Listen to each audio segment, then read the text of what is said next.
Assalamualaikum warahmatullahi wabarakatuh. Jin, setan, iblis dan asal mula permusuhan dengan manusia. Hidup manusia di dunia tidak hanya hubungan antar manusia. Namun, manusia juga hidup dengan makhluk lain. Siapakah dia? Saudaraku, apa yang ada di benak kita mengenai dunia yang berisi makhluk berakal yang hidup bersama kita di bumi, tinggal dengan kita dalam satu rumah, makan dan minum bersama kita. Kadang kerusakan pikiran dan hati kita menyebabkan kita menghancurkan satu sama lain, serta menyebabkan kita saling menumpahkan darah. Di antara makhluk itu ada juga yang memperbudak kita untuk dirinya atau makhluk lainnya untuk memancing kemurkaan Allah, sehingga kemarahan Allah pun ditimpakan kepada kita. Kemudian pada akhirnya mereka lari dari Rabb mereka dan menuju api yang menyala-nyala. Siapakah dia? Dia adalah Syaitan. Mengapa dia ada dalam kehidupan kita? Siapa jin, setan dan iblis? Jin. Jin adalah makhluk Allah Ta'ala selain manusia dan malaikat. Jin dan manusia memiliki titik persamaan, yakni sama-sama memiliki sifat berakal dan kemampuan dalam memilih jalan kebenaran dan keburukan.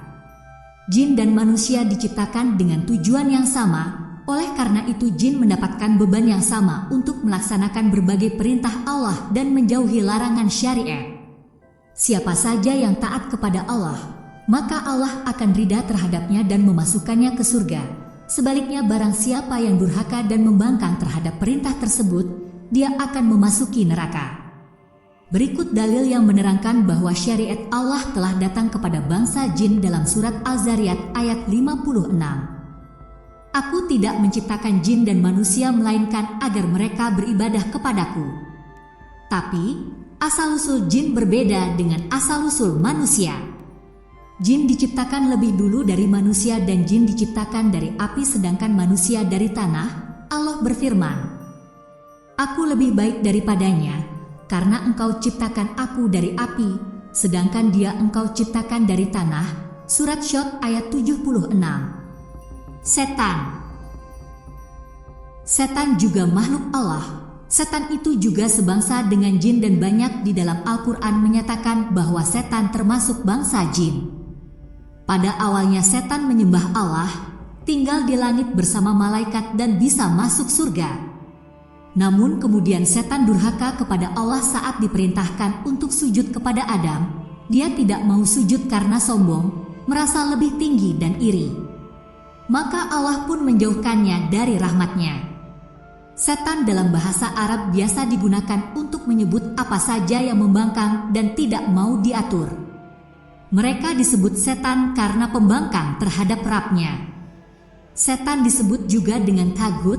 Allah Ta'ala berfirman, orang-orang yang berperang di jalan Allah, sedangkan orang-orang kafir berperang di jalan tagut. Sebab itu perangilah kawan-kawan setan itu, karena tipu daya setan itu lemah. Surat An-Nisa ayat 76. Iblis. Setan telah melampaui batas dan membangkang terhadap Rabb-nya. Jadi makhluk ini sebenarnya telah putus asa dari Allah, maka Allah menyebutnya dengan iblis. Sebab balasa dalam bahasa Arab berarti orang yang tidak memiliki kebaikan sama sekali, sedangkan ublisa berarti putus asa dan pusing. Asal-usul makhluk ini semua diciptakan oleh Allah dari api, dan setan atau iblis di sini berasal dari bangsa jin. Kecuali iblis, dia berasal dari golongan jin. Jelaslah mengenal sedikit identitas jin, setan, dan iblis. Sebab setan bermusuhan dengan manusia. Permusuhan antara setan dan manusia memiliki akar sejarah yang sangat panjang, yaitu ketika Allah membentuk tubuh Nabi Adam sebelum ruh ditiupkan ke jasadnya. Tatkala Allah meniupkan ruh dalam jasad Nabi Adam, Allah memerintahkan kepada malaikat untuk sujud kepada Nabi Adam. Saat itu iblis dan malaikat yang di langit masih sama-sama beribadah kepada Allah dan perintah ini berlaku untuk mereka semua. Namun iblis merasa dirinya lebih tinggi dan sombong. Ia enggan untuk sujud kepada Nabi Adam alaihi salam. Ia berkata, Aku lebih baik daripadanya, karena engkau ciptakan aku dari api, sedangkan dia engkau ciptakan dari tanah. Surat Syot ayat 76. Karena kesombongannya Allah mengusir setan dari surga yang kekal. Setan mendapatkan janji dari Allah bahwa ia akan dibiarkan hidup hingga hari kiamat dan dia berjanji pada dirinya bahwa ia akan menyesatkan manusia dan memperdaya mereka. Allah Ta'ala berfirman, Iblis berkata, "Tangguhkanlah aku hingga waktu mereka dibangkitkan." Allah berfirman, "Sesungguhnya engkau termasuk makhluk yang ditangguhkan." Surat Al-A'raf ayat 14-16.